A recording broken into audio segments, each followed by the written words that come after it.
இஸ்ரவேலின் துதிகளுக்குள் வாசம் பண்ணும் பரிசுத்தரே, இஸ்ரவேலின் துதிகளுக்குள் வாசம் பண்ணும் பரிசுத்தரே, உம்மை வாயார வாழ்த்துகிறேன், உம்மை மனதார போற்றுகிறேன், உம்மை வாயார வாழ்த்துகிறேன், உம்மை மனதார போற்றுகிறேன்.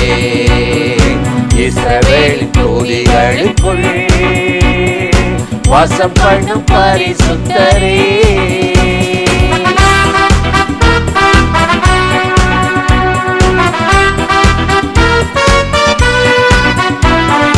ஸ்தோத்திர பலியிடுவே, செய்த நன்மை நினைக்கின்றே, நன்றி கூறிடுவே, மகிமை படுத்திடுவே, ஸ்தோத்திர பலியிடுவே, செய்த நன்மை நினைக்கின்றே, நன்றி சொல்லிடுவே, மகிமை படுத்திடுவே, மகிமை உமக்கு மகிமை, மகிமை உமக்கு மகிமை,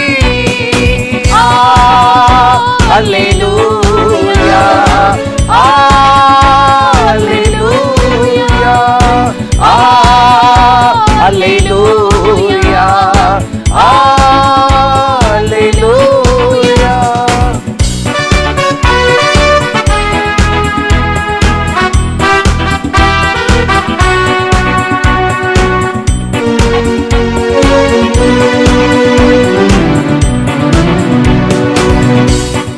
தகப்பன் கைவிட்டாலும் நீ என்னை சேர்த்துக் கொள்வே, பெற்ற தாய் என்னை மறந்தாலும் நீ என்னை அழைத்துக் கொள்வே, தகப்பன் கைவிட்டாலும் நீ என்னை சேர்த்துக் கொண்டே, பெற்ற தாய் என்னை மறந்தாலும்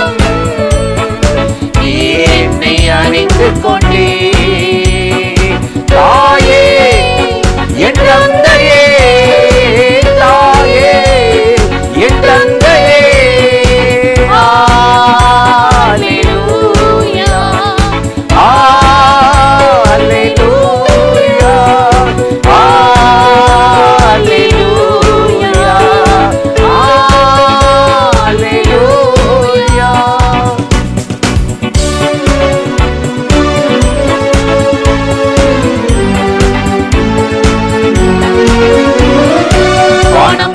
படைத்தவரே நீ சர்வ வல்லவரே, ஜீவனுள்ள தேவன் நீரே, ஜீவாதிபதி நீரே, வானம் பூமி படைத்தவரே நீ சர்வ வல்லவரே, ஜீவனுள்ள தேவன் நீரே, ஜீவாதிபதி நீரே, ஜீவனே என் வேலனே, ஜீவனே என் வேலனே, அல்லேலூயா,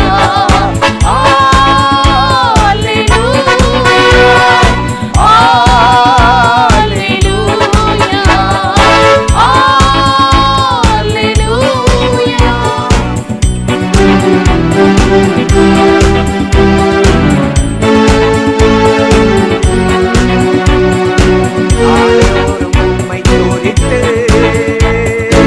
உயர்த்தி பாடிடுவே, நாமத்தை ஸ்தோத்தரித்து எப்போதும் மகிழ்ந்திருப்பே, நாடோறும் உம்மை துதித்து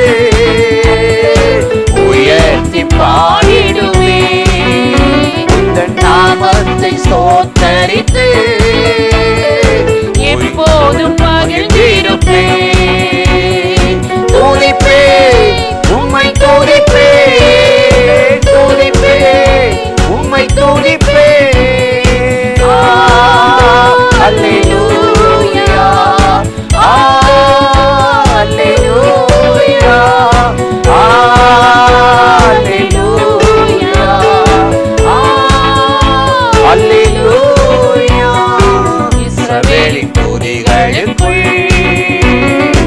வாசம் பண்ணும் பரிசுத்தரே, உம்மை வாயார வாழ்த்துகிறேன், உம்மை மனதார போற்றுகிறேன், உம்மை வாயார வாழ்த்துகிறேன், உம்மை மனதார போற்றுகிறேன். பிரியமானவர்களே, ஆண்டவராகிய இயேசுவின் நாமத்தினாலே இந்த காலை நேரத்தில் இயேசுவை தினம் பார்ப்போம் என்ற இந்த நிகழ்ச்சியின் மூலமாக உங்களை சந்திப்பதில் மிகுந்த மகிழ்ச்சி அடைகிறேன். கர்த்தர் எவ்வளவு நல்லவர், கிருபையும் இரக்கமும் நிறைந்தவர். இந்த நாளிலும் கட்டாயம் உங்களை ஆசீர்வதித்து கிருபையால் நிரப்பி நடத்துவார். இன்றும் கூட ஒரு வசனத்தை உங்களுக்கு ஞாபகப்படுத்தி சில காரியத்தை சொல்லி ஜெபிப்பது நல்லது என்று உணர்ந்தேன். 39ஆம் சங்கீதம் 4வது வசனத்தில் நாம் வாசித்து பார்த்தால், கர்த்தாவே, நான் எவ்வளவு நிலையற்றவன் என்றும் உணரும்படி என் முடிவையும் என் நாட்களின் அளவு இன்னது என்பதையும் எனக்கு அறிவியும்.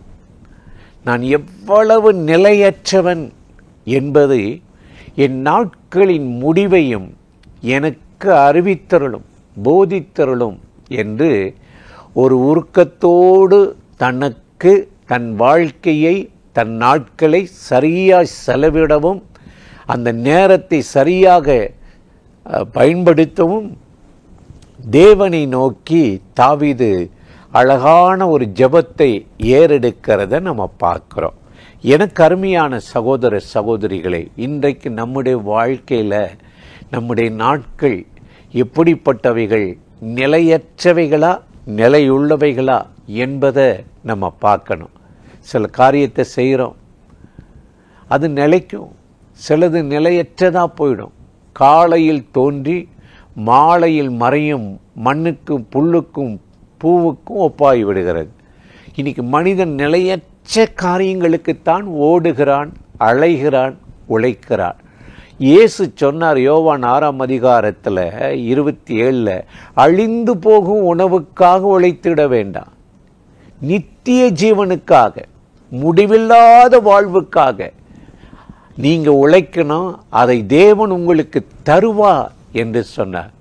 இதிலிருந்து என்ன தெரிந்து கொள்கிறோம்? நிலையற்ற வாழ்க்கைக்கு நம்முடைய காலம், நம்முடைய பணம், நம்முடைய நேரம், நம்ம உழைப்பு இதிலேயே போகிறது.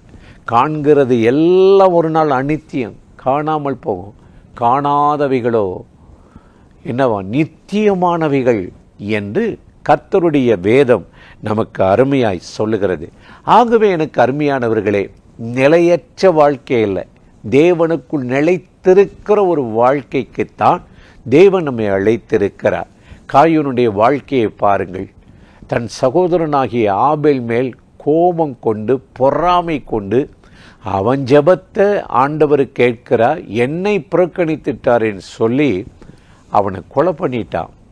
அப்போ ஆண்டவர் ஒரு சாபம், ஒரு கோபத்தோடு சொல்லுகிறார், நீ பூமியில் நிலையற்றவனாய் இருப்பாய், அலைவாய் என்று சொன்னார்.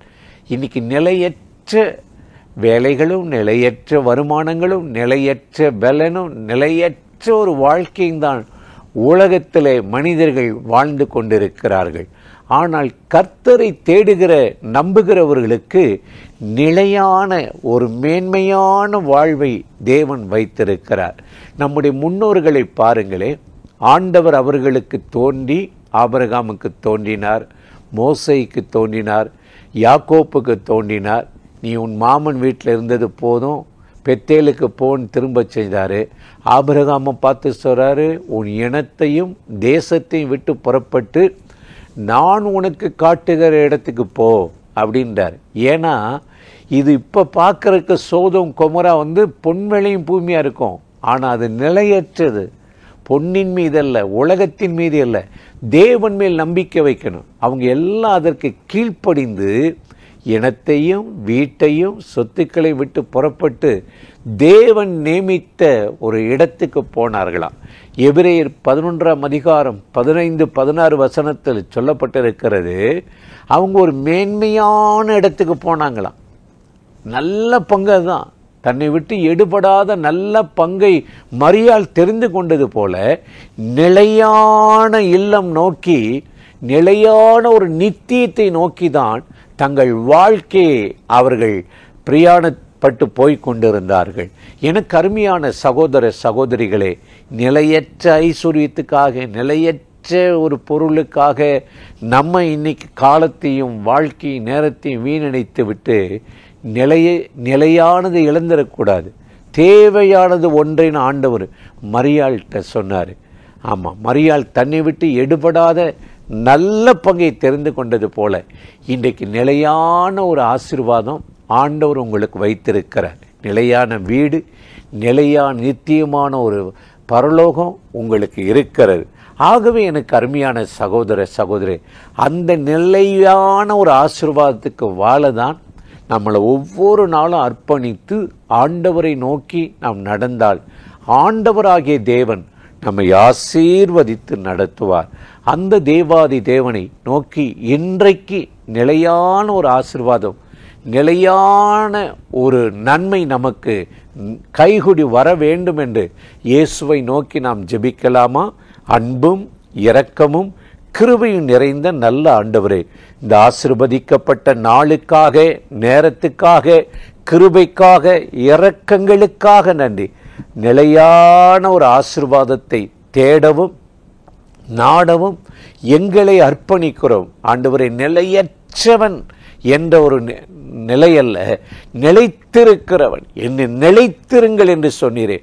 முடிவு பரியந்த நிலைத்திருந்து உமக்குள் நாங்கள் கனி கொடுக்கவும் வாழவும் தேவரீர் எங்களுக்கு அனுக்கிரகம் செய்யும். இந்த நிகழ்ச்சியில் இணைந்திருக்கிற அத்தனை பேர் இன்றைக்கு ஆசீர்வதியும். அவர்கள் செய்கிற காரியங்கள் கைகூடி வருவதாக.